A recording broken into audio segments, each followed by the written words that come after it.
Championship season is here. Leagues hit high gear, and Leonardo deserves a cheer. I'm David Hood, and this is Deadline, DBN's monthly news program. Dateline July 2025. For our feature story, we all know that our game was invented by Allan Calhamer, a Harvard Law School graduate who wanted to recreate the balance of power dynamics that existed in pre-World War I Europe. He wanted a format that was both analytical and exciting. Some of us have actually met and played diplomacy with Calhamer before he passed away over 10 years ago. But how much do we in the hobby really know about Allan Calhamer, the thinker, Allan Calhamer, the inventor, or Allan Calhamer, the person? We are about to discover much to answer these questions as we present an interview with Calhamer's two daughters, conducted by Deadline special correspondent Hal Schild. But first, a look at headlines from around the world of diplomacy. The 14th running of the Anjou Fire tournament in France was completed a few weeks ago, with Swiss player Christophe Bourgeat taking the top spot and thereby becoming the 2025 French national champion. This event, run by Gabriel Lecontre and Pierre-Louis Beauvais, featured 4 rounds and included some boards played with 6 players instead of 7. Finishing behind Christophe were Yann Clouet in second place and Cyril Forget in third. The 41st running of the French National Championships was also part of the 2024 Tour de France, which is a Grand Prix type tournament which combines results from various events in France and Switzerland. Currently leading the Tour de France is Yann Clouet, with Bourgeat in second and Dutch player Michael Blum in the third position. Blum was last year's French national champion. The Anjou Fire is also part of the 2025 European Grand Prix, which is a scoring event currently led by German player Simon Wiesenthal. A link to the Anjou results on the World Diplomacy Reference is provided below. Since the last deadline, we have also had face-to-face events from tournaments in Germany and in Australia. Robert Schuppler ran a diplomacy event at Regenscon back in late July, which is held in Regensburg, with Dutch player Emily Kramer winning for the first time in Emily's career. German player Phil Weissert and Russian player Alex Lebedev finished in the second and third positions. And then a week before that, the Sydney Cup was played in a city which had not hosted a face-to-face event in over a decade. So it was awesome. DBN personality Jamal Blakkarly added yet another star to his crown by taking the top spot of this event, followed by fellow DBN commentator Brandon Austin in second and Claire Bradbury in third. Both of these events enjoyed full coverage right here on this network. So if you did not catch those videos when released, both are listed below in the show notes. Now, as far as upcoming face-to-face events go, there are tournaments coming in Denver, Colorado, and Oslo, Norway, which will likely be over by the time you see this broadcast. So we'll cover those results next month. Other exciting events are coming, though, including the Boston Massacre, August 8th through 10th, the Asia Pacific Championship in Brisbane at the end of August. By the way, you'll hear something more about that in this show. The Swiss Championship in early September, and there are more. One new addition to the North American circuit was just announced a few weeks ago, BlazeCon. It'll be held January 17 and 18 in Baltimore, Maryland, organized by longtime hobbyist David Miller. A link to that event is below, along with a link to the DBN schedule page. That's a handy guide to upcoming tournaments in all 3 major modes of play: face-to-face, virtual face-to-face, and extended deadline. One of the other events coming in September is the UK National Championship. So let's cut away now to my discussion with that tournament's organizer, Bradley Grace. Bradley Grace, you are back on Deadline, and we think that's great. Thank you for having me. Maybe you've seen me too often. Who knows? Let's find out. Wait, did I see you at the World Diplomacy Championship? I can't remember. Did we play a game? We did. All right, David's pretty good at diplomacy. Yeah, let's not talk about that game. All right, so you've got the UK Diplomacy Championship coming up. So I want you to give us all the particulars. Okay, yeah. So it's going to be from the 19th to the 21st of September in Warrington, which is close to Liverpool and Manchester if you're traveling by air. It's going to be 4 rounds, so 3 regular rounds and then a top board round. And yeah, it's going to be a good event. We ran it in the same location last year, and everything went really well, and we're happy to run it again. Well, I'm glad that you are. I think that's awesome. All right. There was a very, very familiar face to Diplomacy fans who won your championship last year. Yes. So do you know if he's going to be defending his title? And then, by the way, who else can we expect to see playing the game during the coverage here on DBN? So I haven't had confirmation yet, but maybe I can convince him. There's another event in the UK next weekend, actually, at Manacon, that I know he will be in attendance. That's Dan Lester, for anyone unaware. And I hope I can convince him in person, because I do plan on attending that event. As for other people, you've got Darcy traveling from Australia, Darcy Morris. Micah Blom's going to be there. Michalis Kamarites. I've got Yelta Kuiper in attendance for a couple of the rounds. Usual UK faces like Toby Harris, Conrad Woodring, and a lot of the local UK players. I believe Gunther Bedson, who won Spirecon in February, is going to be there.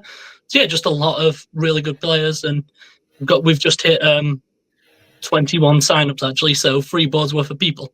So yeah, a lot of people you'll know and exciting players. Well, that does sound pretty exciting. Now, if you do see Dan Lester next weekend, tell him that David had said he's a big fat chicken if he doesn't show up.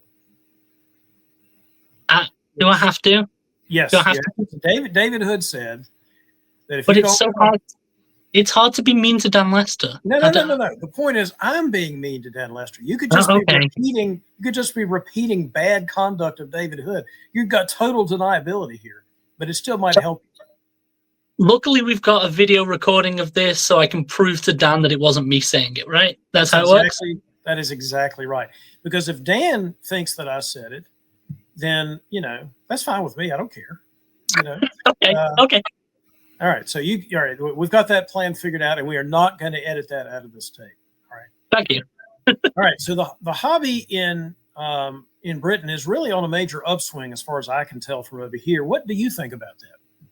Yeah, it's mostly the work that Conrad has done, to be honest, with the London club and getting everything sort of organised in terms of a formal procedure, and then just getting a large number of players involved.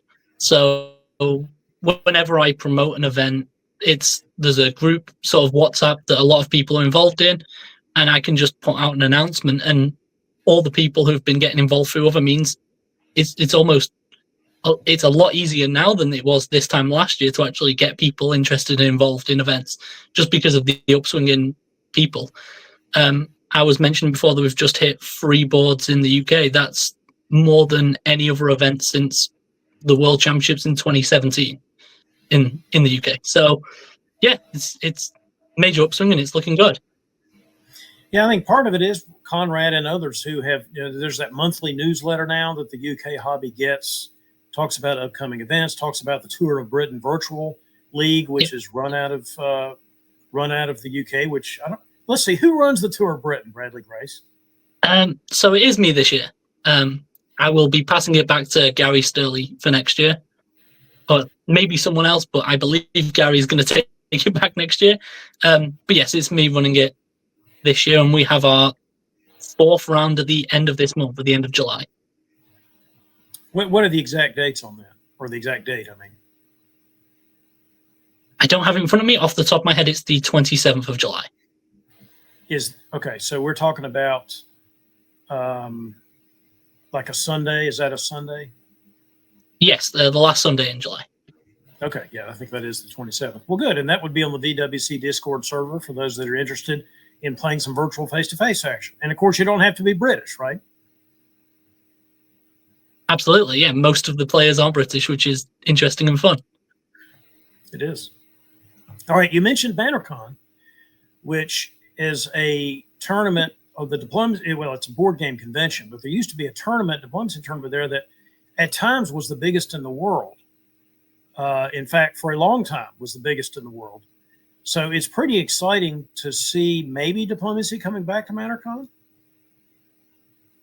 Yeah, I believe that I found about this fairly recently, but I believe that Dan's got in contact with the people running it and decided to host games there for anyone who wants to go. So yeah, it's really exciting. I'm looking to go for the first time and find out what it's all about, really. So yeah. Well, that's good. And where is that? Is that in Manchester or is that somewhere else? I've forgotten now. I should know this because I'm planning on going, but I believe it's in Northampton. Yeah, it's next weekend, Bradley. You should know where it is. I haven't booked my tickets yet, okay? Like, don't judge me. All right. No, I'm not judging. I am perturbed, but I'm not judging. It's not the same thing. It's not the same thing as being judgy. Okay. All right. So now, this is all great, but let's get back to the UK Championship for a minute.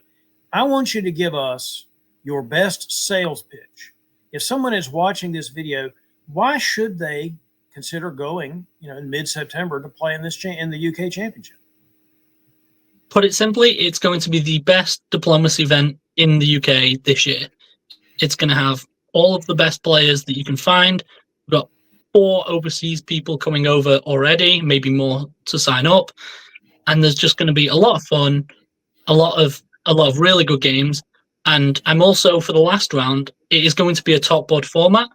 But in the last round, every single player is going to play in a top board style game for their own trophy based on the seeding. So I'm just going to go 1 to 7, they play for the title. 8 to 14, you guys play for another trophy.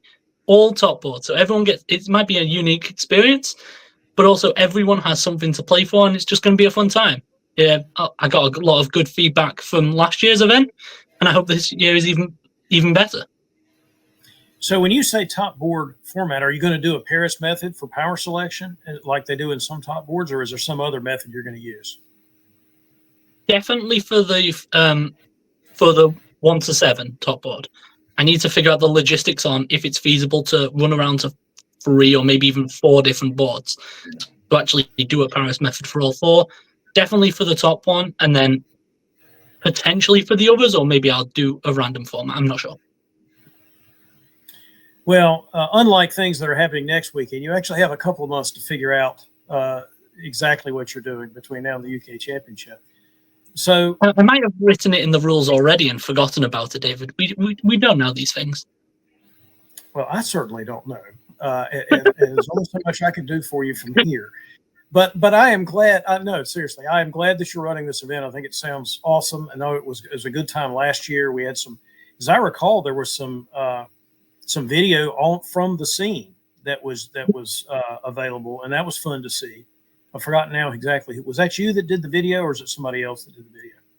No. So Christopher Ward took a video of the award ceremony at the end and sent it to DBN. But there was also Marcus Zylstra in attendance who did a whole hour-long video on the entire event. So, yeah, we got videos from multiple people in that event. Hopefully, we're going to do Marcus being of the Diplo Strats, yes. Yes, for people that don't know, that's Captain Mean from the Diplo Strats. Yes. All right. Well, Bradley, thanks for being on the show. I think we've established a couple of things here. First of all, people should go to the UK National Championship. Of course. Secondly, that's the number one. That's the big thing we've established. Second thing we've established is that it might be good to know where you're going when you're planning to go to a tournament. Just physically, where am I going? That's another thing that might be good to know. And third, we've established that Dan Lester could be a big fat chicken depending on what happens at the UK National Championship. That's true. To your second point, it's how I play diplomacy. I just wing it. It's fine. Everyone will have a good time either way. Don't worry about it. All right. I plan to worry about it no longer, and I'm going to let it be your worry. But anyway, Bradley, thanks for being on the show. Wonderful. Thank you, David. Issue 170 of the hobby's flagship publication, Diplomacy World, was released in early July, with content derived from multiple hobbyists about diverse topics.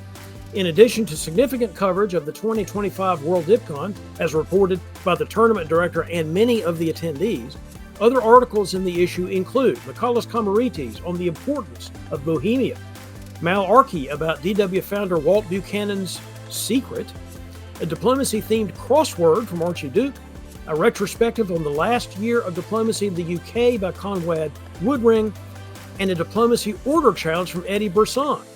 Not to mention Justin Lohr speaking about the release of his diplomacy-themed collectible trading card. There is literally something for everyone in this summer 2025 edition of Diplomacy World, coming in at an amazing 108 pages. If you have not yet read this issue, by all means, use the link below to do so. And now, on to the news in online variants. In past episodes, we featured content on the gigantic Imperial Diplomacy variant, including having one of its organizers here for an interview. The game features 24 or so different powers played on a global map, with different win conditions for each power based on the size of their start positions. Since the game is designed to be asymmetric, the larger colonial powers are contrasted with the smaller regional powers in size and objectives. The Imperial Diplomacy YouTube channel recently released a video about a Blitz version of the game, played in June with 20-minute turns. There's a link to this video below. If you are a fan or aspiring fan of Imperial Diplomacy as a variant, you should also know that a face-to-face play of the game is scheduled to take place. It'll be alongside the Classic Diplomacy event at the Carnage Tournament in Vermont the last weekend of October. This is the tournament run by longtime tournament director David Maletsky. A link to the Carnage registration page can be found below. Each month here on Deadline, we like to highlight the latest and greatest video, audio, or visual content from those whom we call our DBN media partners. The Diplomacy Games podcast is produced by Brisbane hobbyists Gavin Atkinson and Ken Gordon, and those guys have just released a new episode into the Diplomacyverse. Robert Hillier is interviewed about his face-to-face career, his organizing work in Melbourne, and his interest in the Imperial Diplomacy variant I just mentioned. You'll also see Gavin interviewed later in this episode about an upcoming event he's running. The link to this podcast is listed below in the show notes. And then our fine friends at Diplo Strats have also released an episode lately on their YouTube channel, with this one focused on a variant submitted as part of the Diplo Strats Variant Design Contest. Yes, it sounds like fun. Out of the 80 or so submitted variants, the guys chose to feature this particular variant called the Campaign for North Africa. It is centered on that theater of World War II. A future episode will cover some of the other submitted variants, an episode of Diplo Strats, which just means we have more content from them to look forward to. See the links below to both of these content creators. The virtual face-to-face mode of play has been hot and heavy this year already, with leagues such as the Virtual Diplomacy League, the 7 Years' War, the Snake Pit, and the Tour of Britain all hosting recent game days, featuring exciting early races for qualification spots in their league finals, and of course, the accompanying DB&I points that will result. Right now, the tournament leaders in each of these are Jamal Blakkarly for the VDL, Yelta Kuiper in the 7 Years' War, Liam Healy in the Snake Pit, and Justin Lohr in the Tour of Britain, but nothing is yet set in stone. It's not too late for you to join any of these ongoing leagues by navigating to the next game day listing of the DBN website and using the links to determine how to join. It's in that same schedule page that I linked or discussed earlier. The biggest virtual event for this time of the year, though, is not the leagues, it's the VWDC Summer Classic, which will be run again by Michalis Kamarites August the 1st through the 3rd on the VWDC Discord server. There are 7 rounds available at different time zones throughout the weekend, with one's best 3 rounds scored to determine the top 7. Those top 7 will then qualify for a championship board to be played the following weekend. You can still sign up for the Summer Classic by visiting that Discord server to find the proper role, and there's a VWDC's Discord server invite below in the show notes. Now, in Diplomacy Club news, one of the newest clubs in the U.S. is in Houston, Texas, where the Space City Diplomats held their latest game day on July 19th. In that game, which was played through 1905, there was a French top at 10 centers for Kyle Tipley, just barely edging out Richard Sweat at 9 centers as Russian. This Houston group is currently working on scheduling their next outing for August. So if you are in that part of Texas, or will be, you can use the link below to join their Discord server and get in on that fun. Now, let's add another new geographic group to the tally, because St. Louis is running games now under the term St. Louis Hoosiers. That is the name of their club. Dakota Kuiper is the primary organizer. If you are located in or near St. Louis or will be traveling there in the next little while, email him at dik2568@gmail.com for more information. And finally, the DC Area Club, which is called the Potomac Tea and Knife Society, or the PTKS, is working to organize a Beach Madness diplomacy game, I'm not kidding, for mid-August to be held at the Community Center in Hal Schild's new digs located in Lewis, Delaware. To join that promising project, as well as other diplomacy fun in that region, join the PTKS Discord server using the link in the show notes. In the world of online extended deadline tournaments, Season 3 of the Olympus main event just finished its top board right about the same time that Season 9's finals for Nexus was getting underway. So let's first talk about Olympus. Leonardo took top honors as Germany in that Olympus final, besting the Italy of Jordan Connors, who came in second. Full coverage of that event was provided as usual by the Diplomats YouTubers. And newsflash, the Diplomats are now part of our family right here on DBN. That crew of Ed Sullivan, Keith Worstel, and Josh Ostrowski has embarked on turn-by-turn in-depth coverage of the Nexus Season 9 final on DBN, with episodes dropping every few days. As of the date of this recording, Fall 1903 is being analyzed as the EG of Darcy Morris and Cedric Williams face off against the rather messy Eastern situation featuring a failed Italian stab on Austria and sort of on-again, off-again RT cooperation. Below is a link to that show featuring analysis of the Fall 1903 moves. And now, here on Deadline, it's time for a segment of our show we call Where to Play, in which we focus on one particular method or venue for diplomacy play and why you should try it. This episode, we need to go down under so we can find out all the particulars about this year's second annual Asia Pacific Diplomacy Championship. Let's talk now to Gavin Atkinson, Tournament Director for the Cane Toad Classic, which is the host tournament this year for the 2025 Asia Pacific Championship. Hello, Gavin, and welcome back to Deadline. Hey, David, how's things? Great to be back. Good. I'm glad to have you back. All right, now, let's just dive into this. You've got an important event coming up there in Brisbane. Tell us all about it. Thanks, David. So the Cane Toad Classic is going to be this year the Asia Pacific Diplomacy Championship. This is the third one that we've had. So the actual game is continuing to grow within the Asia Pacific. And I guess what's particularly important about this game is it is actually quite representative of that. So we do have not only players from Australia, but we've got players flying in from New Zealand, from Korea, from Thailand, even from America. So it is actually becoming far more of a broad-based tournament now, which I think is really kind of giving it that longevity potentially for where the actual championship will go. But basically, this is part of a semi-regular, i.e., this is only the second time we've done it, tournament here in Queensland, Australia. And the idea behind all that, obviously, is to kind of grow the hobby. Before that, there hadn't been a tournament for 20 years before last year. We managed to scrape together 2 tables last year. This year, I think we're pretty much on track for 4. We just need a few more people to kind of sign up, maybe even more if your broadcast manages to excite everybody who's not necessarily already signed up to do so. Well, let's hope it does. Tell us a little bit about where it's going to be and the format of the tournament for people who care about that sort of thing. Oh, yes. For those who care about those things, they're actually quite important if you want to win, because you've got to turn up to the right place. So this year we're going to a different venue. This is a venue that is, again, a gaming location called Meeple and Mug. It's in West End, which is a very close suburb to Brisbane. Easy to access. We have very, very cheap and easy public transport system within Brisbane, so it's easy to get there. Format-wise, we're having a social drinks on Friday night because that's kind of the way our vibe works here in Queensland, and totally optional for people to come to that. Then come Saturday, the real action begins. So we'll have 2 rounds. There'll be primarily a morning round breaking around lunchtime.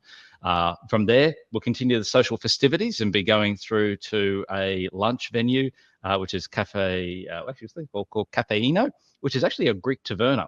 So that's all kind of inspired to get people excited about WDC next year in Athens. And just 5 minutes, literally walk around the corner, which is, and I've been there a couple of times. It's a fantastic place, great food, great atmosphere. Then we go into the second game, which will be going from the afternoon into the evening. There is, unlike some tournaments, people don't know when the actual each game is going to be called by the tournament director. Although it's pretty easy to work out the math. People's stomachs are getting hungry, so they'll know, okay, it must be getting soon, or anything like that. So we'll have 2 games in Saturday, and then a third game on Sunday, and also Saturday night. There's of course more festivities, and basically at the end of that, when it comes from a tournament point of view, the scoring system we're using is the Bangkok scoring system, so very similar to many other scoring systems within the Asia Pacific. And players basically accrue points over that period of time for each of their games. There is no top board. Basically, it's whoever's got the highest scores at the end of that will get some trophies. We have some wonderful trophies, and I've just realised, David, I should have planned this in advance. You might just pause. I can run away. I can show you some trophies. They're awesome. No, don't step out of character and be a big planner. That is not what we're expecting from you, Gavin. We're expecting... You need some planning. We're expecting off the cuff flair from you, not extra planning. So, I mean, we have trophies, and everyone, look, some people may have seen the trophies before, and we might be jumping ahead in some of your questions around this. Cane Toad Classic. The Cane Toad is it's kind of very Australian. You name, your tournament after something that's a feral pest that everybody theoretically actually dislikes. Queensland was very much an agricultural economy in the early 1900s.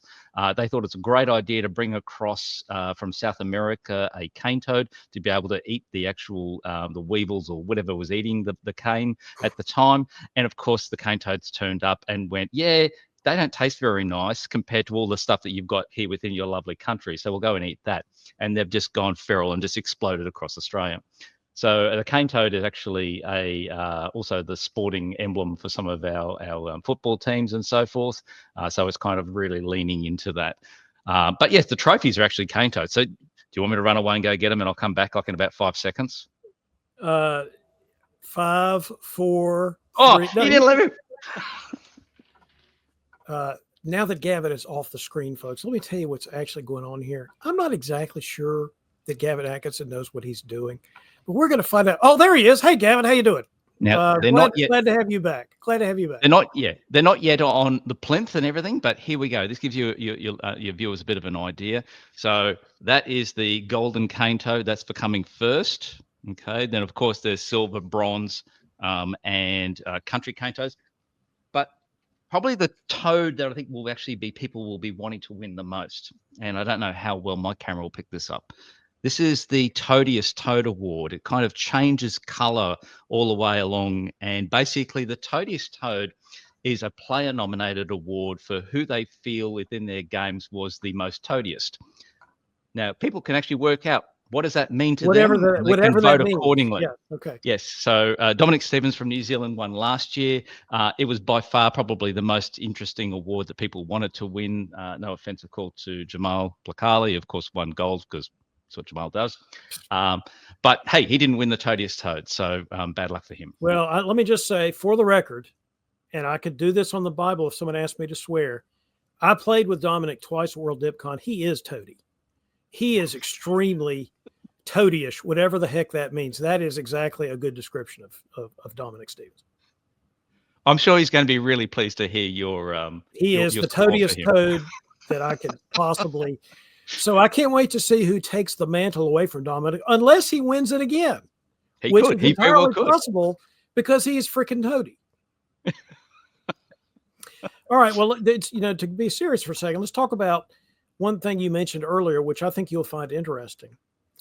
The not knowing when the round is going to end thing is something that I started doing a couple of decades ago. And do you know where I got the idea? No, I'd love to know. From the Australian Hobby of the Day. That was the way they did things. They had these uneven, where you didn't know exactly what turn it was going to end thing, because they thought that would promote better play at the end of games. And I agreed. And so I stole it from the Aussies. That's where it came from originally. So it's cool to see it back where it belongs. Well, I was originally introduced to it in my first face-to-face games when I started getting back into the hobby. And actually, I think it was Andrew Goff and Mel Call that were running that type of approach. Although if you kind of pulled them across quietly and had a word to them and say, look, when is it going to end? They'd kind of tell you. But this way, it's actually meant to literally be, no one will know. I do have an idea of when it will be, but it really just depends on the gameplay at the time. So it's intended to prevent sort of the last-minute dot grab that you see in a lot of tournaments. I mean, some people like that. Some people don't. It's good to have different ways of doing things, I think. All right. Yeah, well, you've already mentioned a couple of names that I'm familiar with. You want to name drop anybody else that you know is coming to this year's Asia Pacific Championship? Look, I actually had a bit of a think about this one before, because I assume that you probably asked this question. At the moment, we've got some players that have kind of nominated that they'll be coming, as I said before, from what countries. But at the same time, I haven't heard back from them yet if they're happy for me to kind of let your listeners know and your viewers know that that's the case. So let me just say, as I said before, we will be having people coming through from all those locations, and some of those will obviously be players that many of your viewers would be quite familiar with. Let's just put it like that. Well, I don't really care about their feelings or their desires, but apparently you do. So that's fine. I'm not going to be able to get that information out of you. That's perfectly fine. Well, anything else about well, first of all, what are the dates? I mean, I know what they are. Great question. I want you to tell us when they are. So Saturday, the 30th of August and Sunday, the 31st of August. And this is one of the reasons we have our tournament up here at that point of the year. Technically it's winter, but you wouldn't know, because I think most of our players that come from some of the colder climates in Australia get up here and they're just wearing t-shirts and shorts. Even though it's winter, it's actually quite a good climate. So it's around about normally, I should do the math, but it's usually about 25 degrees Celsius and sunny around that time of year. So that's obviously, a great time to be playing diplomacy, being stuck in a room with, 7 or 6 other people for hours and hours and hours whilst it's beautiful and sunny outside and you're inside. Well, as a typical American, I have no idea what 25 degrees Celsius means. As far as I'm concerned, that could be anywhere from 25 Fahrenheit to 250 Fahrenheit. I have no idea. I think it's probably in the 80s or something like that. Okay, or low all right. 70s. Now you speak my language. Yeah. Well, look, this championship tournament sounds awesome, but it's only one of the many exciting things to happen in your part of the diplomacy world. There's events popping up all over the place, formation of a new hobby organization. Tell us what all the hubbub's about, bub. What's going on there? Look, it's a wonderful question, and honestly, I wish I knew what the secret sauce was, because I'd love to bring it back here. We're trying to do our best. There's really been a growth in the hobby, I think, though, at an actual city-based level. So this was probably really kicked off by Jamal within Canberra when he was moved there from Melbourne, and I think obviously he wanted to hone his skills, but also at the same time, grow the hobby. And he put in place a number of different techniques to be able to do that. Melbourne has always had many, many great diplomacy players, but they never really kind of got together on a regular basis. Robert Hillier, who actually is a British player but lives in Melbourne. I think actually by the time this episode comes out that we're currently talking on, David, our latest podcast would have come out, and that's an interview with Robert, and he kind of talks a little bit around that and about the growth of the hobby within Melbourne. So a bit of cross promotion there, and then the same thing is now really kind of kicking off again in Sydney. Although Sydney's almost like a franchise of the Canberra hobby because it's only about a 2-hour drive down the road, depending on how you do it. Here in Queensland, we've actually got one of our games coming up, a local game happening, I think, again, probably by the time this comes out, it'll already happened, but we're trying to get that happening more frequently as well. It really comes down to time. This is always the problem when you're trying to, and look, I'm not saying anything that anybody wouldn't know if they're trying to organise an actual vibrant hobby within their local community. It just requires work. It requires effort. It requires creativity with different strategies and different approaches. And sometimes that takes time. Sometimes that takes money. Sometimes it takes both, depending on what you're trying to achieve. Well, it still must be very exciting for somebody like you that's been around a few years to see this kind of, this kind of dynamism. I mean, it's exciting for me, and I'm across the pond, so to speak, or across the ocean, so to speak. Yeah, absolutely. So do you think there's still room for improvement in your Australian or Asia Pacific hobby? And if so, in what ways do you think? Oh, well, as I said, I'd love there to be a lot more players, particularly where I come from. We have had some advantages, I guess. So where, like, for example, Tristan Lee's moved over from Hong Kong back here to Australia now. So he's now kind of based here in Brisbane. We always had a problem, David. We'd get like 6 people to come to a board and we were always missing that last person. And it's like, now that Tristan's here, it's like, hey, we got 7 people. That's fantastic. Because unfortunately there seems to be, and I understand why, some diplomacy players just love the game as it comes in the box. I want to play that, you know what I mean? And they're not really into variants, unlike, for example, Ken and myself. So which means, you can't sometimes convince someone to play like a 6-player variant. So having 7's fantastic. Right. But yeah. So I think that's one thing that we want to be able to see, obviously more players. I think also at the same time, we want to continue to see, the broadening of the hobby as well from a diversity point of view. I think that's really, really quite important because it brings a lot of new perspectives, and I think that's quite a good thing for us to always consider when it comes to just the way that we play with people. I think one of the great things about diplomacy, apart from all the fun and games at the time, is it really does hone your craft of working with different people from different backgrounds theoretically, and being able to communicate, convince them about what your ideas are, be open to listening to them about theirs, and then ignoring them and doing what you want. Are you making the argument that you can learn skills of diplomacy that are useful elsewhere? Are you making that argument? I've always been a very strong advocate of that, David. I think the game has so much to offer, and it doesn't really matter what you do. You know what I mean? Whether you're a student, whether you're working, whether you're kind of working with people, in a social environment. It's a you don't get that same type of thing playing Risk. It's totally different. There's like this meta skill that you develop, or skills from playing diplomacy. So it's a great game, great hobby, and obviously every single one of your listeners who are listening to this know that as well. Well, obviously, I couldn't agree with you more there. You've already mentioned Ken in your podcast. I want to give you a little chance to talk about that. Some people watching this may not have ever listened to the Diplomacy Games podcast, which would be weird, but possible. So if they want to listen to your podcast, tell us a little bit about it and where they can find it. Sure. Okay, so it is what it says on the tin. It's a podcast all about diplomacy, although I think, as Ken likes to say, it's actually a podcast about drinking and occasionally talking about diplomacy. It's actually an excuse really to get down the pub and do so. Look, this came out of Ken and I bumped into each other within one of V Diplomacy, obviously one of the online platforms, probably about 10 years ago. Worked out that we were, only around about, what would I put it into miles? Probably around about 12 miles from each other or whatever like that, maybe a little bit more. Said, hey, look, why don't we just kind of get together one day and just, it's one of those things, 10 years ago, you'd meet random people from the internet. Not necessarily for dating, but kind of to talk about diplomacy. And we thought, oh, well, we'll meet in this pub, that's near the train station. We were doing that for about 5 or 6 times, just loved talking about the game. And then one day we went, well, why don't we just put like a recorder there and just record it and just put it out to the world? It was around the time I've been listening through to Dipcast, obviously with Eric and Nathan. And it was literally the month that they stopped recording was the month that we started recording. That was not intentional. We were very much at the time focused the podcast around the online game within those various platforms.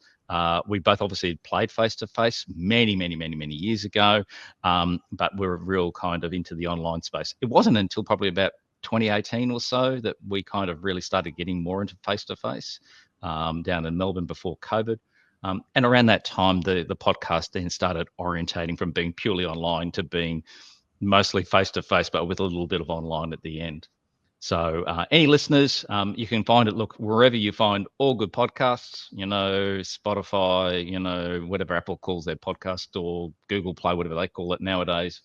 Or alternatively, if you're really, really old school, just go to diplomacygames.com and click on the button which says, latest podcast, and it'll take you to the long list of stuff there. I think we're up to about 130 episodes. We were doing very well, David. We actually had like a cadence about every 2 weeks, and it's now kind of blown out to about every 4 weeks, maybe sometimes a little bit longer, but we'll see how we go. Oh, it's still pretty regular and really good content. If you haven't, folks out there, if you haven't listened, you really should tune in. All right, Gavin, I'll put you on the spot here. Of all those episodes, which one stands out to you the most? The person that you interviewed, the topic you talked about, the thing that you did. I mean, is it one of those quiz episodes from way back? And tell me which one stands out in your mind right now. Go. Oh, David, that's easy. It's our interview with you. Thank you. That is exactly the right answer. You have successfully completed this challenge and have leveled up to level 5 from the level 4 you were at. So good for you. Thank you. All right. Do you want me to answer it more seriously?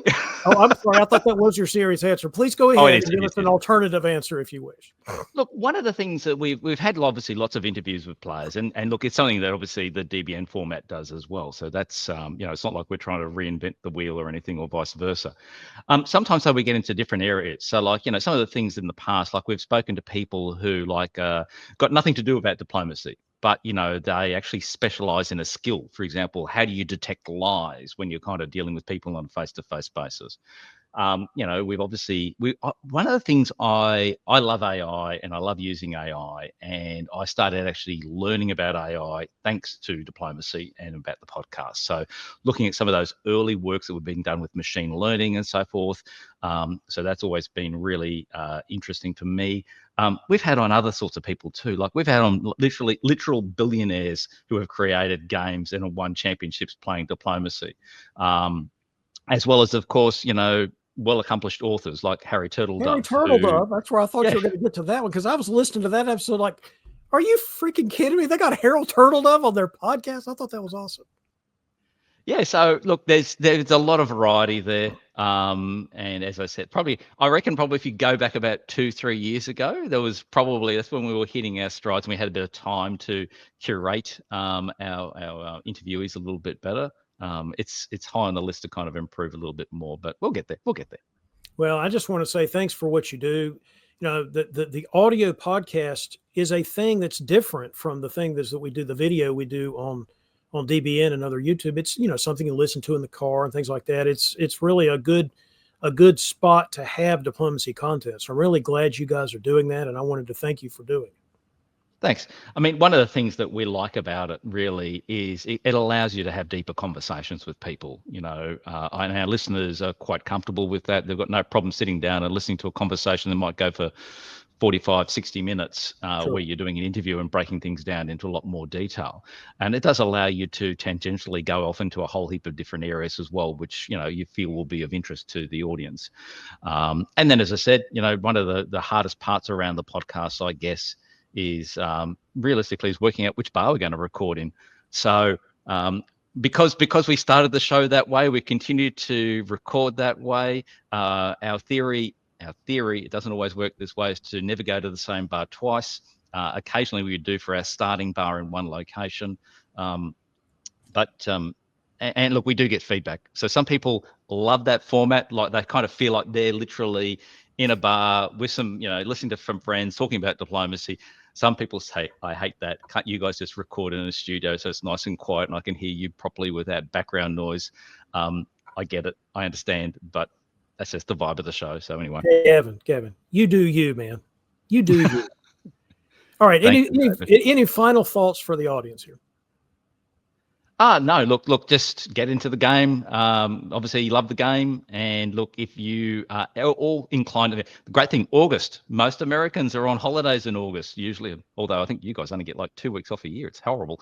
So you need to kind of, if you have the opportunity, I will tell you right now, actually, from an American point of view, putting aside politics and everything like that, there has been a significant dropping of airfares from between Australia and the US in the last 6 months. You can do the math, work that out. So anyone who's actually in America and is thinking, well, maybe I should go over, that way of the world and play a game against some of the best of the best, but also enjoy a totally different country that's a little bit like yours, but a little bit different. Time to still just to kind of get out there, get that passport dusted off if you haven't got one already, and buy a flight, come on over.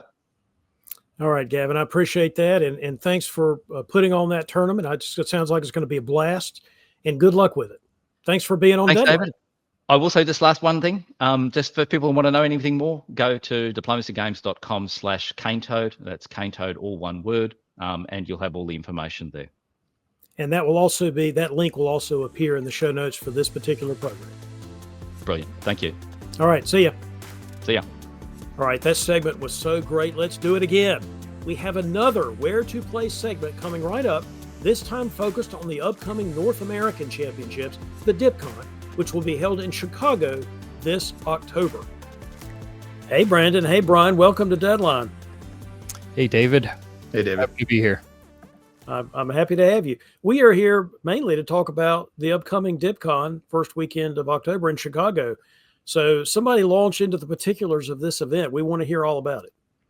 Yeah, we're really excited to be hosting Dipcon this year. We are trying out a new venue this year, one that has a lot of convenience features to it. It is right by the airport, O'Hare Airport.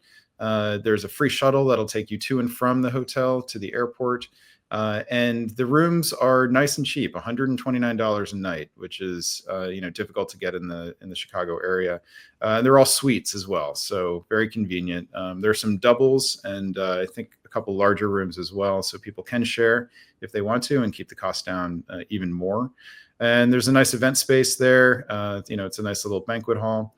Those are the main things. Oh, and I should say when it is so that people can sign up. We are holding this in that first weekend of October, starting on Friday, October 3rd. We'll have some social events. We might even have some on October 2nd, I should say.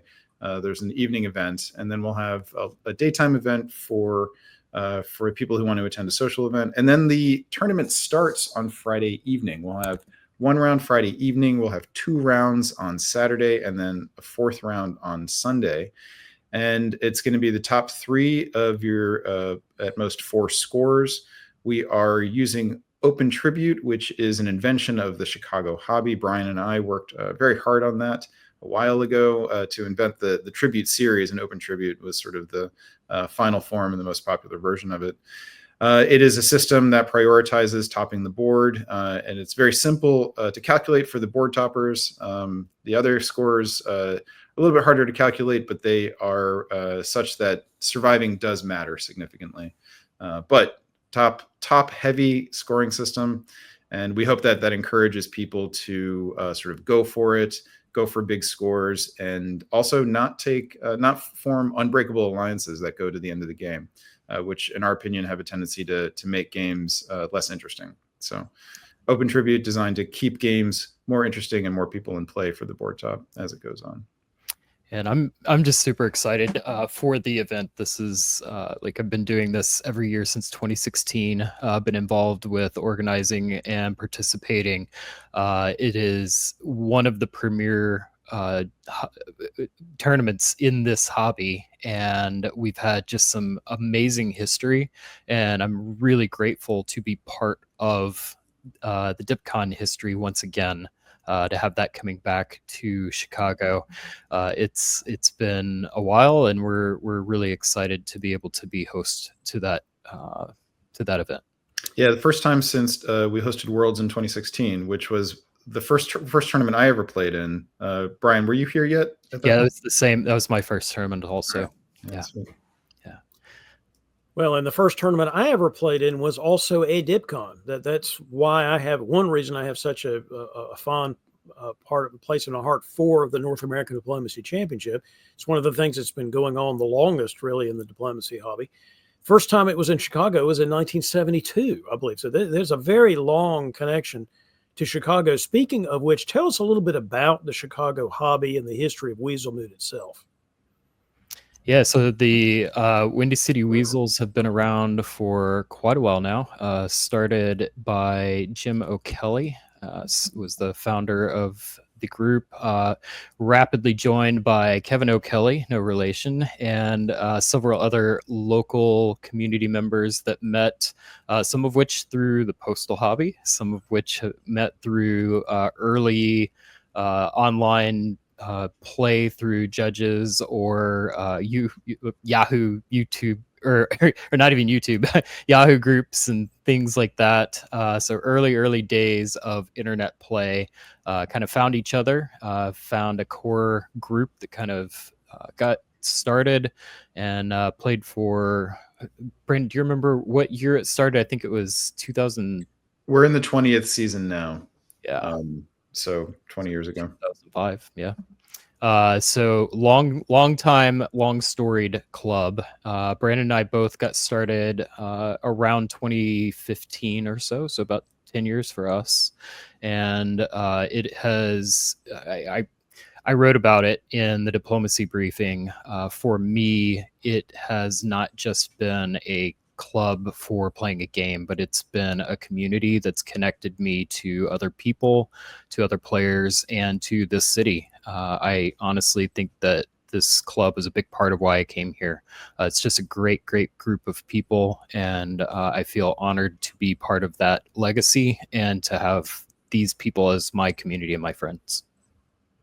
There certainly is such a great club atmosphere there, and you play regularly club games, and you have a league system and all that.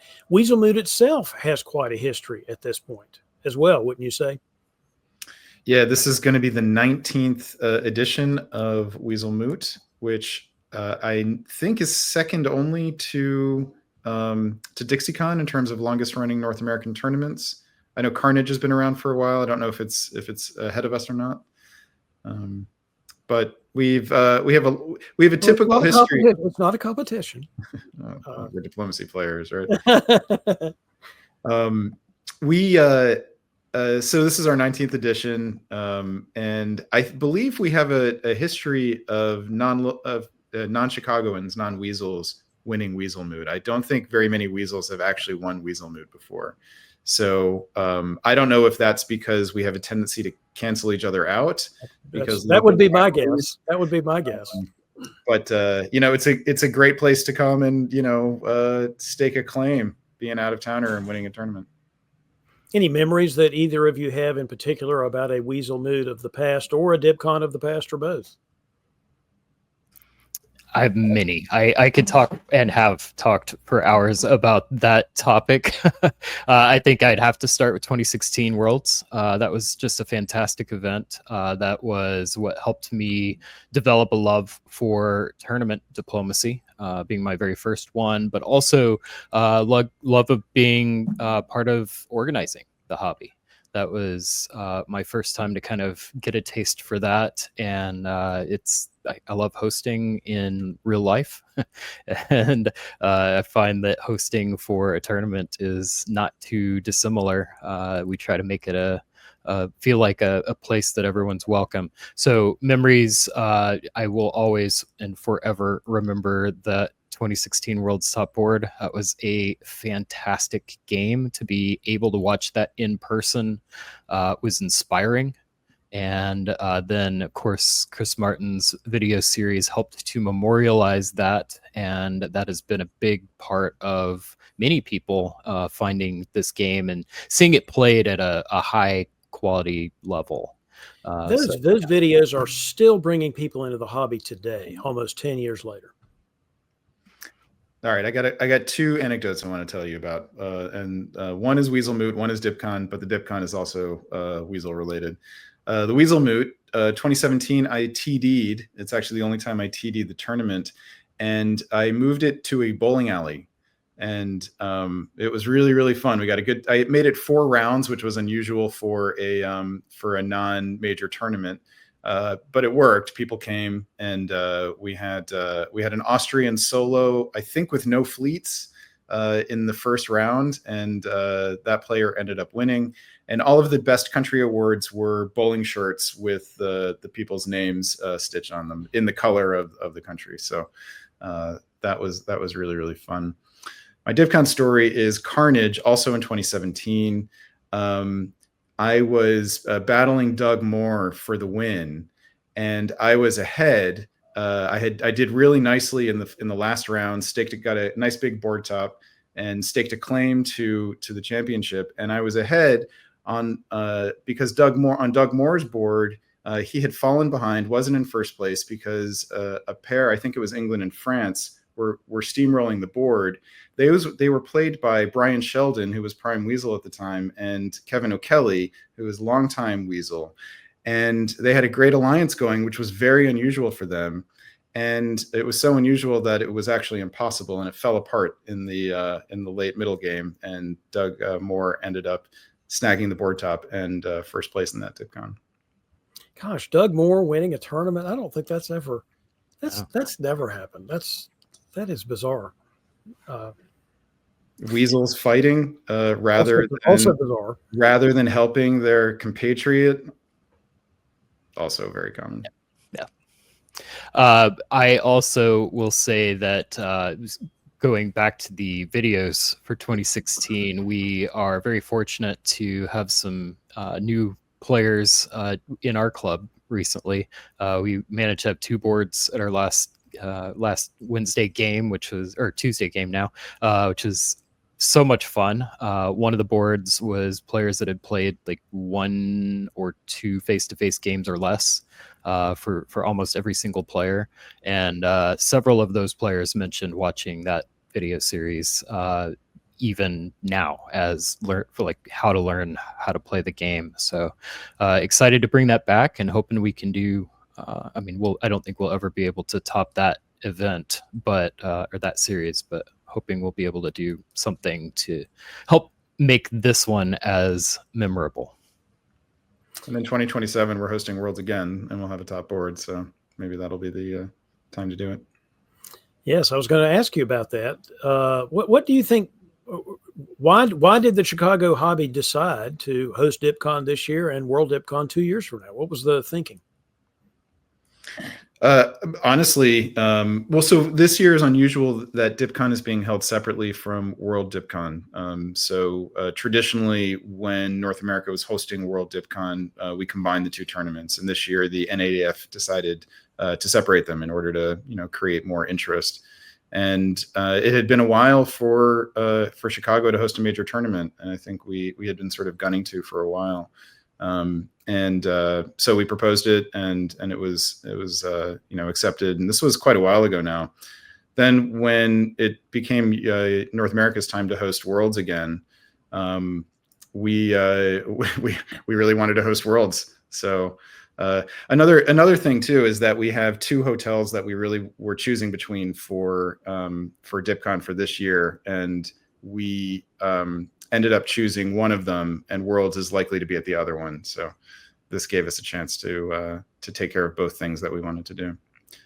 But bottom line is, it's been a while for Chicago. We're one of the best clubs in the world, longest running and most active, and it's just time for us to host major tournaments again. That's totally correct, I think. Let me ask you one final question before we have a little teaser about something else we're going to talk about. My final question is, why do you think Dipcon is important to the hobby? I have my own opinions about this myself, but I'd like to know why you all think that the North American Championship, that's been going on since 1967, why is that important to our hobby? Right. So for me, I'm going to go back to this idea of being part of something that's bigger than me. Dipcon was here before me. Dipcon will be here after me. And I am a steward of its legacy, and I want to represent it as best as I am able. How many games in the world can say that you're part of something that started in 1967 and is still ongoing, and that we've got the opportunity to be a piece of that history? That is so rare and so special, and I'm very honored to be able to be a part of that. Yeah, I think Dipcon, it was, I think, originally conceived as a true convention where it wasn't just the North American Championship. It was a chance for a diplomacy community to come together and realize itself sort of in practice. And we tend to focus on the championship part because it's fun and dramatic, and especially with DBN, we hype things like that. But the convention part of it is still a big deal, and it's always the biggest tournament of the year, no matter who's hosting it. And it's a place for people who have come to know each other for years to get together and see each other again, and reignite those connections that are really valuable. And then for new people to become part of that community and get introduced to, the history like Brian is talking about, and also the sort of the joys of the obligations of community, the joys and the joys of the responsibility to each other to keep a community going forward and take care of one another. And it's the thing about diplomacy that is the best. And if it were just about competition on the board and the strategic aspects, it wouldn't keep us coming back. It wouldn't be such a fulfilling hobby. It's really the people and the relationships, and Dipcon is something that brings all of that together. Yeah, in 1986, 4 friends of mine and me, we went to the 1986 Dipcon. It's the first time we'd ever been involved in the wider diplomacy hobby at all. And we went because we wanted to compete and win the championship, and that was cool. And what we really did was meet a lot of people. And some of those people went back to the beginning of Dipcon. In other words, I met people who were involved in 1967 forward. So I do feel that, and then having participated and run Dipcon many times since then, I do feel that stewardship that you were talking about, Brian. But more importantly, I feel a connection to the past that's almost hard to explain. I mean, when I go to Dipcon, I feel like I'm with these people, some of whom I know and have passed on and all that. And many of whom are new. There were people, there's going to be people like me at this Dipcon when I was in 1986 that were totally new to the thing. And this was their way of getting into the hobby. And it was at that Dipcon in 1986 that Larry Peary and another guy convinced me that I should run a tournament in Chapel Hill, which I did the next year, which obviously changed my life forever, for at least my leisure life forever.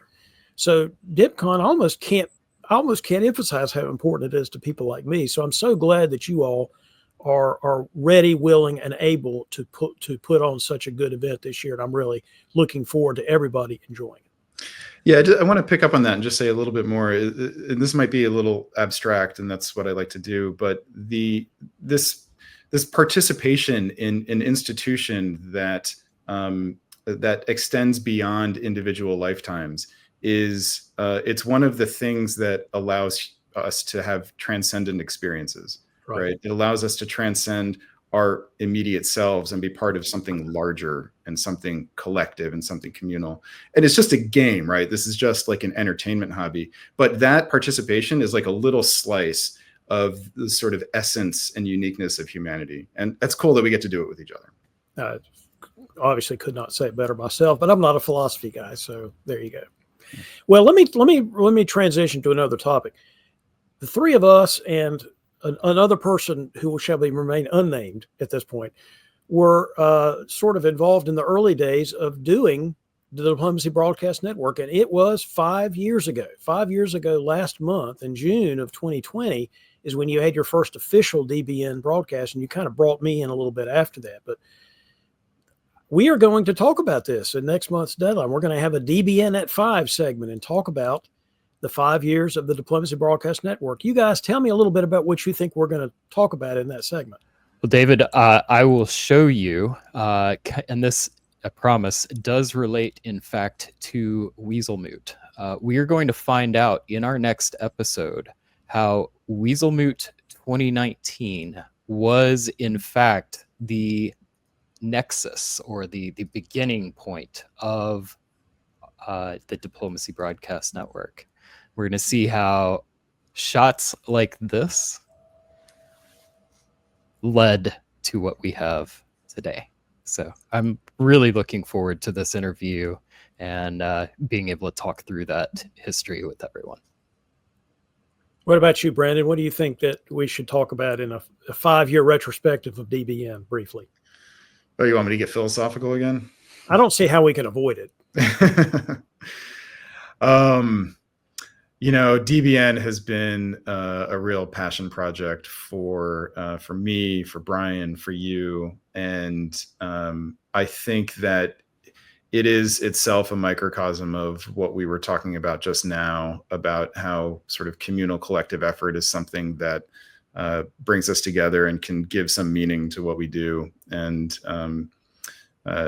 that's been the most gratifying thing about DBN. And the way that it has touched people and given people something to be interested in and drawn people into this hobby and helped, expand the hobby is, that's as much as we could ask for. And I'm definitely happy to talk about that.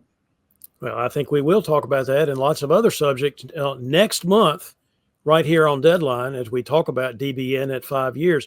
Guys, thanks for being on here to talk about this awesome Dipcon that we're looking forward to in October.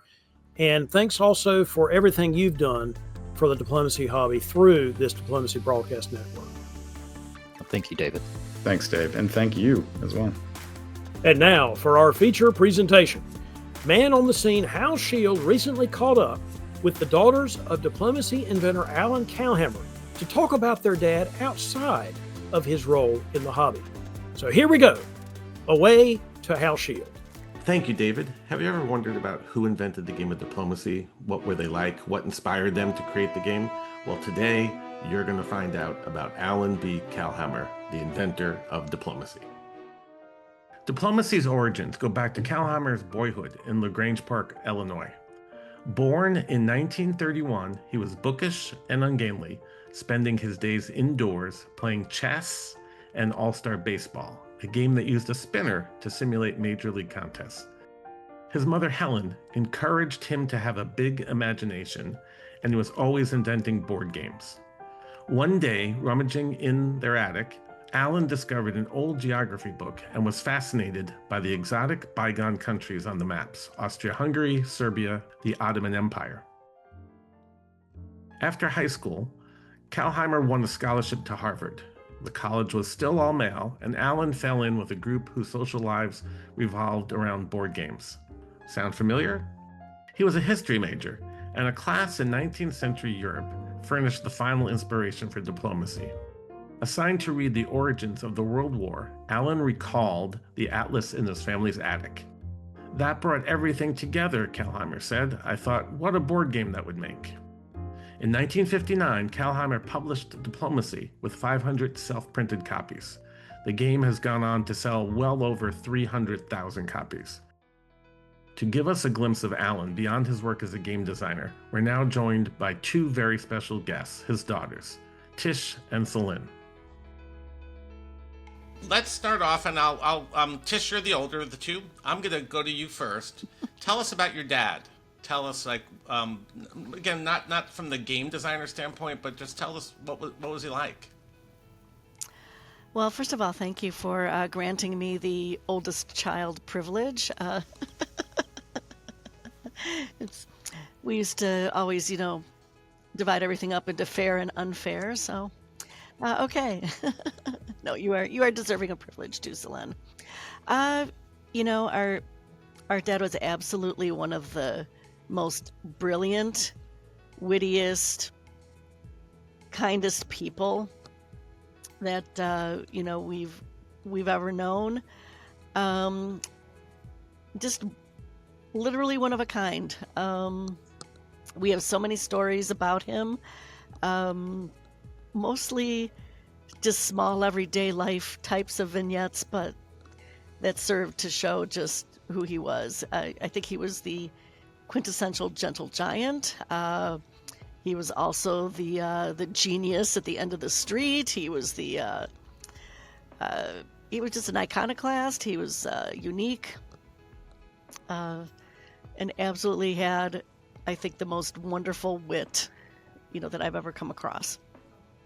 Loved numbers, perhaps a little unnaturally, but and he did not pass that love to either one of us, but that's okay. So Len, tell us about his history, like maybe where he was from, schooling, how he met your mom, things like that.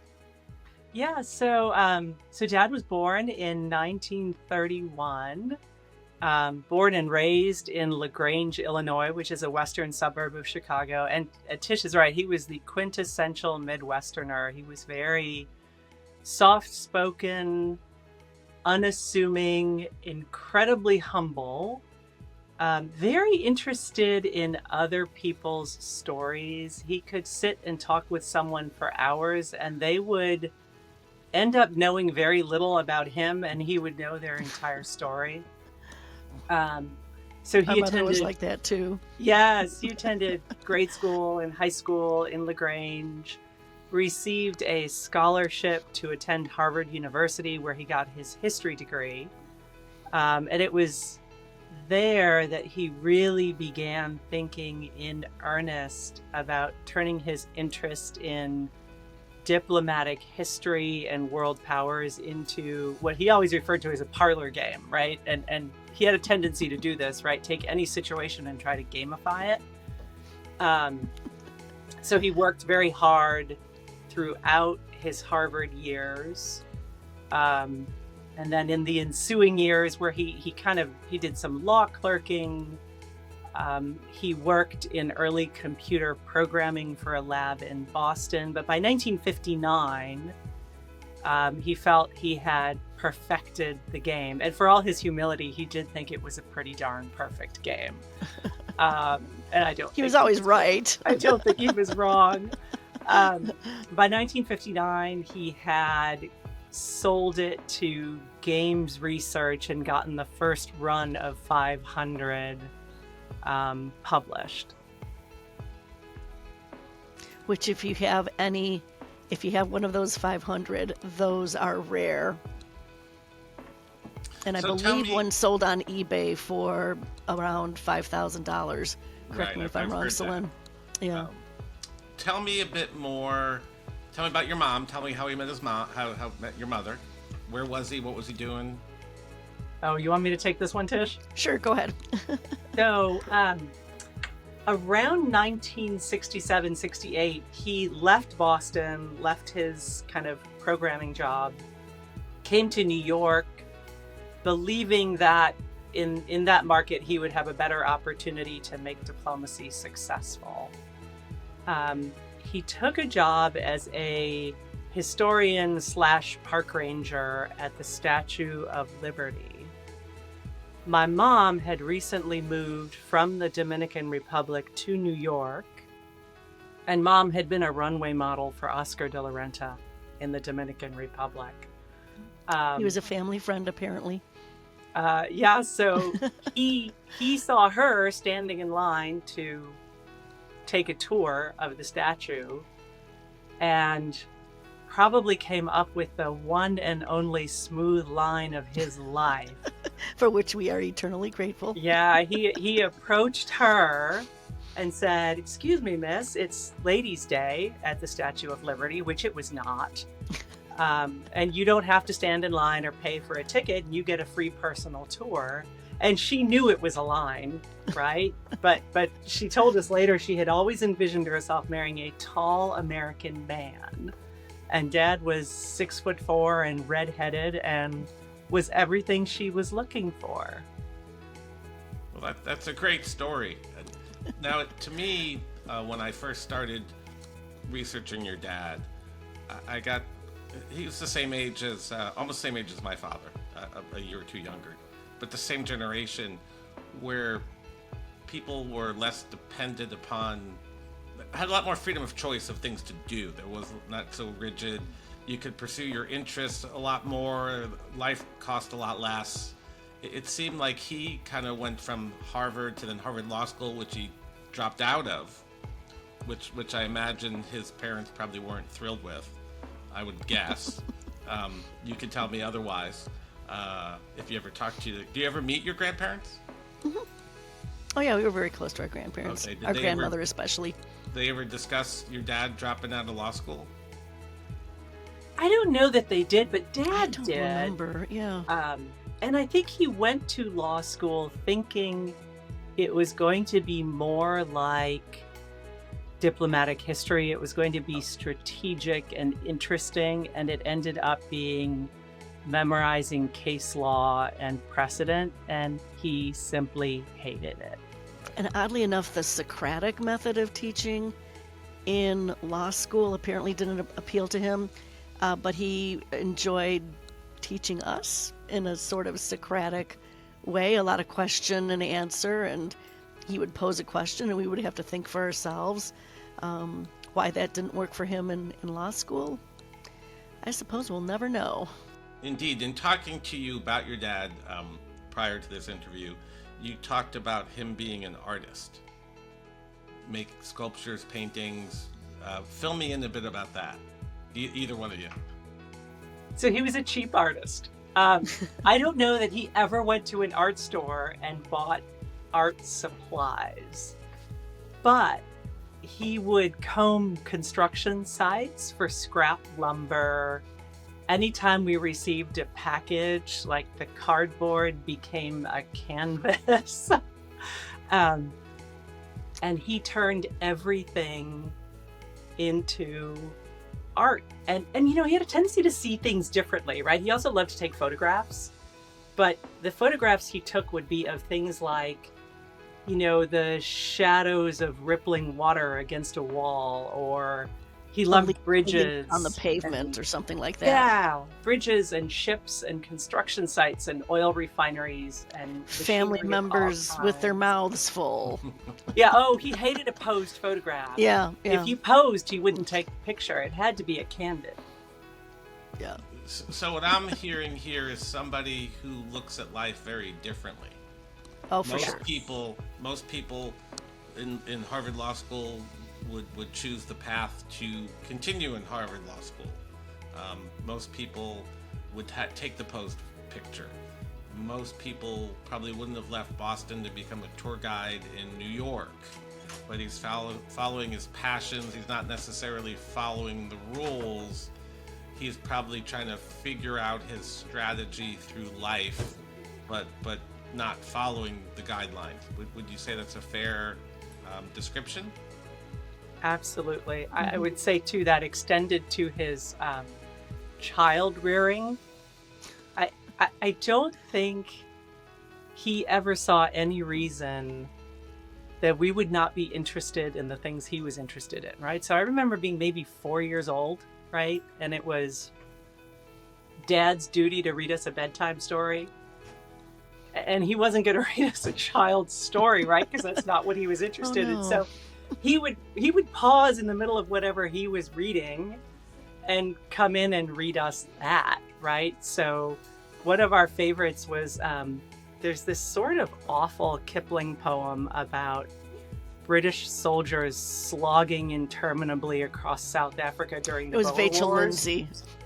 Oh, was it? Okay. Yeah. And he would read us that, and we loved it. So, although it doesn't date well. No, it's probably not appropriate to read to children right before bedtime. Or Edgar Allan Poe, or Charge of the Light Brigade, or whatever he happened to be reading was what we got. And the Battle Hymn of the story. Republic was a perfectly appropriate lullaby. Yes. Yeah.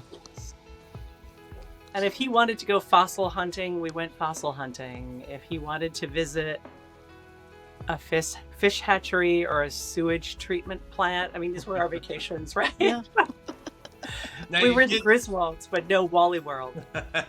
You did mention that you took at least one road trip with him in the Mercury. Oh, yeah, we took a lot of family road trips. Yeah.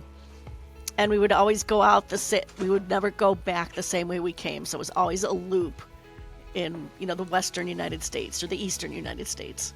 So you never saw the same thing twice. I think that's fascinating. That's great. Now, to go back a bit in the story, you told us through meeting Mom. So we met Mom in New York. Did they settle down in New York? Or tell me a bit, pick up from having courted your mom. What happened after that? So shortly after marrying Mom, they actually relocated to the Dominican Republic. where Mom was born and raised. Yeah, she wanted to have her first child there, which would be Yes. me. You. And Dad loved it because he could live on his diplomacy royalties there, right? And just pursue all his many hobbies and interests while being waited on by beautiful Dominican women, I'm sure. But after having one child in the Dominican Republic and remembering she's living in a third world country, Mom insisted that they come back by the time the second child was born, me. And at that point, they settled very close to where his parents are 2 blocks away. Mhm. Actually, right after they got married, Dad brought her back to his parents to meet, and she fell in love with LaGrange, the Cathedral Elms, and she said, I want to live here. So after they got back from the DR, they did settle in LaGrange. And what was his livelihood there?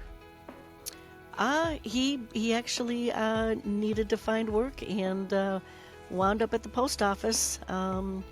And he worked there for about 23 years, I believe. And I imagine that gave him lots of time to pursue his other hobbies then. And plenty of time to think while he was walking. Right. He would look at license plates from the cars that were parked on the street as he delivered the mail, and he would figure out the prime factors of the license plate numbers.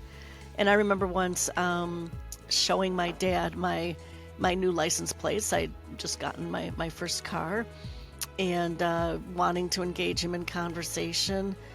I now regret that. I said, is this number interesting? And he just looked at me and gently but sternly said, all numbers are interesting. I was like, okay. He had a very, very deep, resonant voice. Yeah. Mm-hmm. And the loudest sneeze ever. Oh, yes. Yes. Which one and would he he- would... Which one would hear at one's orchestra concerts? when we weren't hearing his snoring at Yeah. our orchestra concerts. Yeah. Yes. He would show up for everything. He Yeah. was Yeah, a he showed very up. attentive Yeah. dad, but he had a hard time staying awake. Yeah, he just didn't promise that he'd be conscious. Being a dad with 2 daughters, I get it. So I found myself in that same position, shall we say. Now, was Diplomacy the only game your dad designed? No. Oh, wow, no. So let's see if we can remember them all. There was Hypermodern. Hyperspace. Hypermodern was the newsletter. Oh, no, it was Hypermodern, wasn't it? No, Hyperspace was the game. And Okay. Hyperspace was actually, Dad loved Go, right? He liked chess. Yeah. He loved Go. Hyperspace is reminiscent of Go. You're sort of like a conquering- 3-dimensional version of it. Yeah, you're sort Yeah. of conquering foreign planets or something. We never Mhm. played it. But the moves were kind of like 3-dimensional Go. Surigao Strait was a Mhm. World Oh, War yeah. II naval game. National Pastime. Pastime was a baseball Baseball, game. mhm. He could turn anything into a game. So remember when he bought this like 1920s era classroom map of Africa, Yes. and he hung it in the basement, and he invented this game called Dr. Livingston, I yeah. presume, Yeah. which involved 2 players sort of, and again, simultaneous moves like Diplomacy, right? Chasing Dr. Livingston across this antiquated map of Africa that hung on the wall of our basement. And that was a great game. Yeah. We would play it whenever there was a tornado warning, Yeah, he turned and everything we were into a game. banished to the basement. Did he publish any of these other games? Tried Yes. to, and yeah. Self-published, yeah. Yeah. Right. Okay. Now to go back a second, being a baseball fan myself, what team was he a fan of? Chicago White Sox. It's generational. Southside, baby. Just like the new Pope. So now let's really drill down into Diplomacy. When you were growing up, did you play it with him? So I did not play until high school. I didn't at all. I remember being maybe 4 years old being sent to bed early and waking up in the middle of the night for water or potty break or something and finding two men in our bathroom negotiating strategy to take over Russia or something. So we were certainly very aware of it. He would host games at the house. But no, I didn't. Sorry, go ahead. I was gonna say, I didn't play until I was in my teens. Tish, how about you? I never really played at all, and I still haven't, but it's one thing on my bucket list. I do want to learn for real how to play, just like I for real want to learn how to play chess and Go and some of those other games that he loved.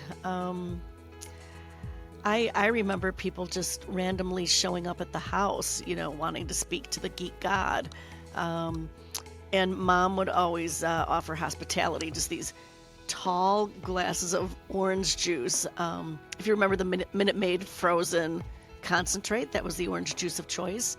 And people would get like these tall glasses of orange juice, and then they were escorted into the house, and they could meet and talk to Dad as much as they wanted, and the conversations would range, over a vast array of topics. And then sometimes Dad would take out a board of some kind. It might not even be diplomacy. It could be chess. It could be Candyland. Who knew? I think people walked away knowing that he gave them quite a lot to think about, and gave them his time and his heart and his spirit, who he was. Did you get the feeling growing up in that period that he was like a celebrity? In that niche world, yes. Well, I'm sure your friends weren't having strangers knock on the door wanting to talk to their dads. No, probably not. We've heard a lot about your dad, about how he invented the game, met your mom, Cave 4, things of that nature. What kind of player was your dad? Too nice to be any good.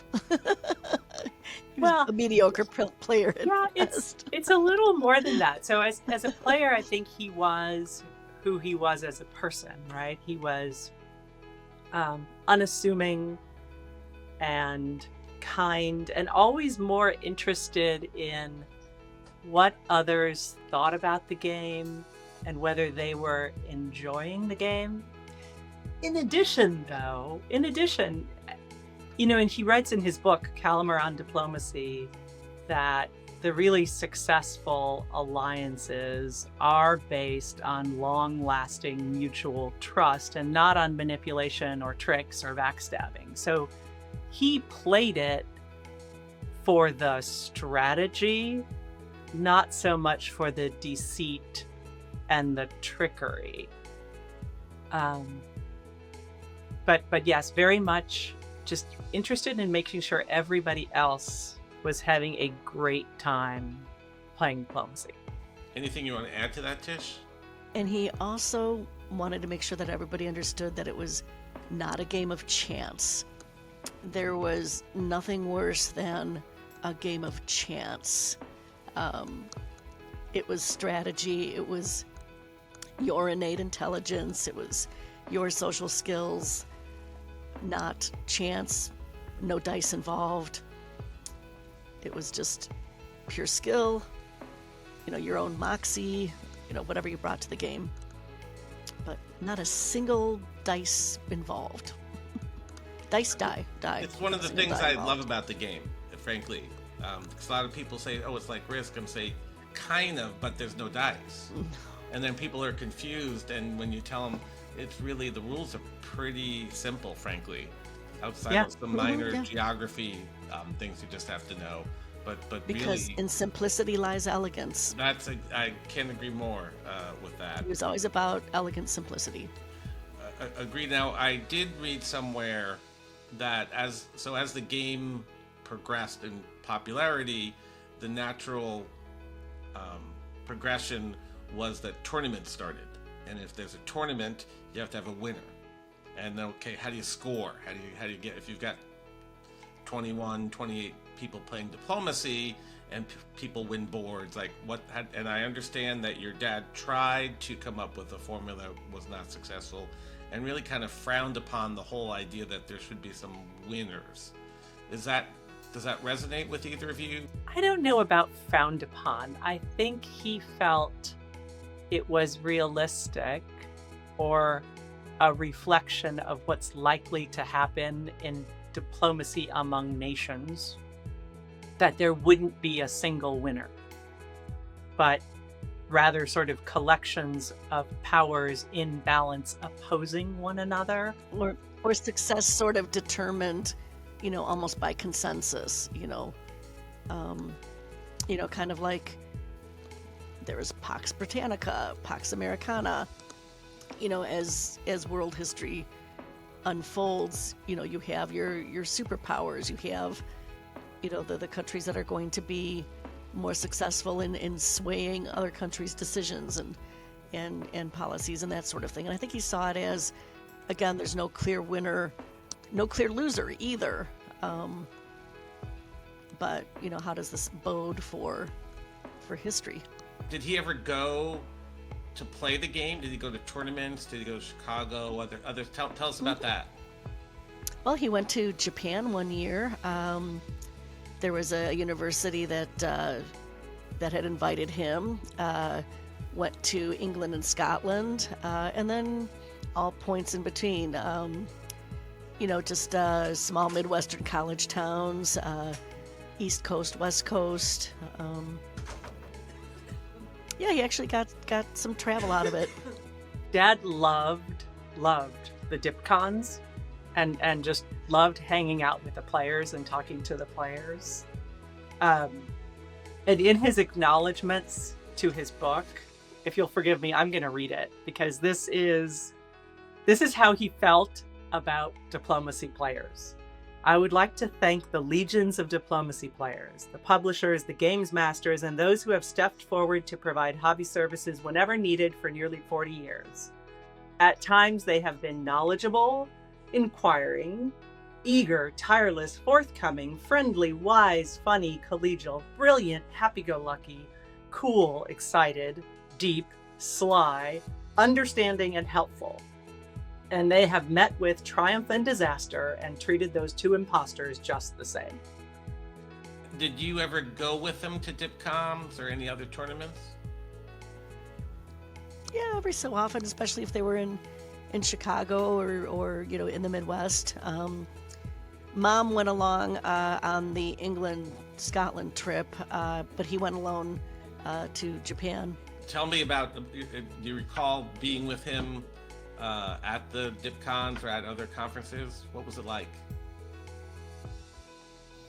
A lot of tables and chairs and men with stained T-shirts. It hasn't changed that yeah, much. Just currently, long I'll say the only stretches of difference, boredom for thankfully, us. is Yeah. that there's men and women now with stained T-shirts. Well, that's a tremendous development. Lots of great conversation. I definitely remember some of the greats, right? Many of whom we've lost, right? Larry Peary, such a big personality, such a lovely guy. John Boardman, who unfortunately just passed away in the last month, who really was the father of postal diplomacy. Fred Davis. You're better. These are guys that Dad would talk about, and then you'd get to meet them at the conferences, which was pretty cool. How old were you at this point when you went to the conferences? Do you recall? So for me, the most recent one, we combined one that was at George Mason University with college trips for me. So, mid-teens. And Kish, how about you? And we went as a family to the World Dipcon in Chicago. Yes. That would have been, I think, around 2011, 2010, and it was one of Dad's last, it was his last outings. Dipcon. It was his last Dipcon for sure. And when did Dad pass away? 2013. Okay. Yeah, right, Mom in 2016. Right. So. And have you since he's passed, have you stayed active with the game at all? Or do you want to get back into it?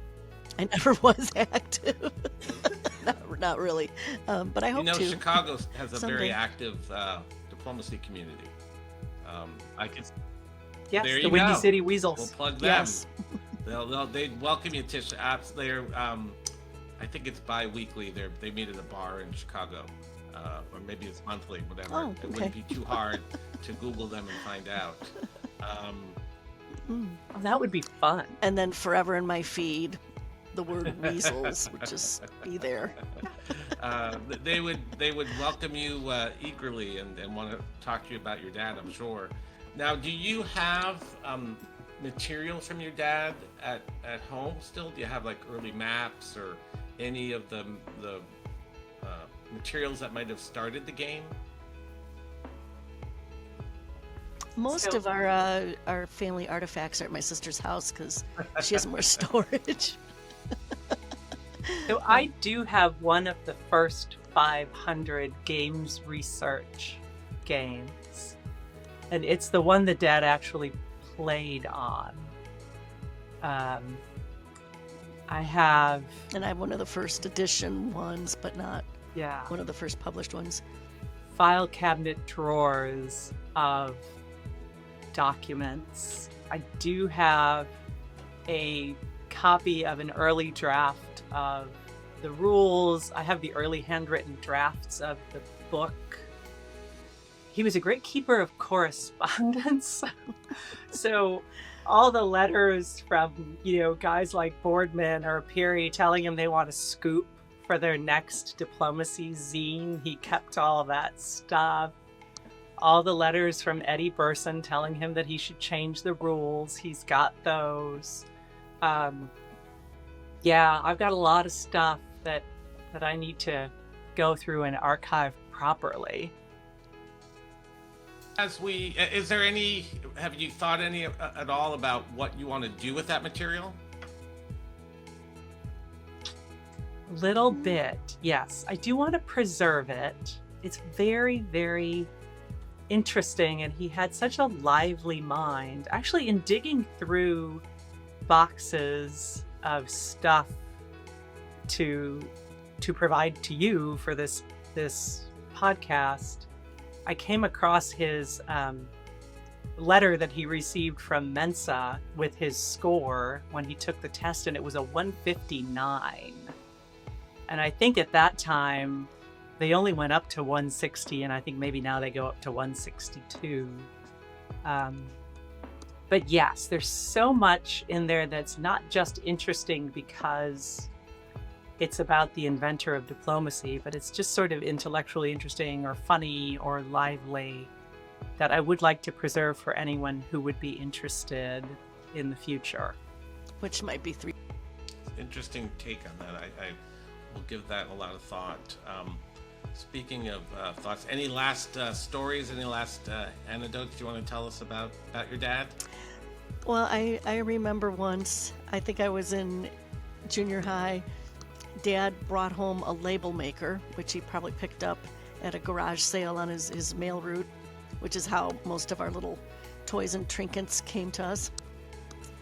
And he started labeling everything in the house, not just regular things like file cabinets that you would expect. He labeled the refrigerator, he labeled drawers, and then he just started labeling random objects with pithy statements or quotations, whatever he wanted to crank out. And he labeled the cat food dishes. We had several cats all the time, usually. And Dad also, as a side, Dad treated our cats as he treated us, where he thought they were intelligent creatures. They didn't need to be babied. He relished and enjoyed them for who and what they were. So above one of the food dishes was this rather long label that said, "It is essential in this life that you be your own cat." So, when you have 3 or 4 cats crowding the bowl, you might need a reminder of that lesson. It is essential in this life that you be your own cat. So, Lynn, any last thoughts about your dad? Yeah, for all his intelligence and deep interest in important topics, right? He was really just an amazing dad. I'll close on this. I remember. Yeah. Do you remember when the movie Risky Business came out? And we were either early teens or I may have been a preteen, and it was I rated think we're in R. high school, yeah. And the local theater was standing firm on that R rating, and they weren't letting anybody in. But our gaggle of preteen teenage girls really, really wanted to go, and none of the other parents would take us. And by the way, without asking permission of any of the parents to take their preteen girls to see Risky Business, he gathered us all up in the car and drove us to the theater. And of course, he had to sit through the movie, Yeah. which must have been torture for him, with a half dozen or more, giddy teenage girls, which he did gladly because it was important to us. And look, I remembered it my whole life that he was willing to do that. Yeah. I don't know if he got in trouble with the other parents, but I don't think he cared. And then I think about times that, we most likely wounded him deeply. We're 3-4 years old, and here he is, a master of chess and Go, and inventor of diplomacy and other games. And, we would tattle up to him, "Daddy, can we play Candyland?" And just made him, he would get on the floor and he would play Candyland yeah. with us. The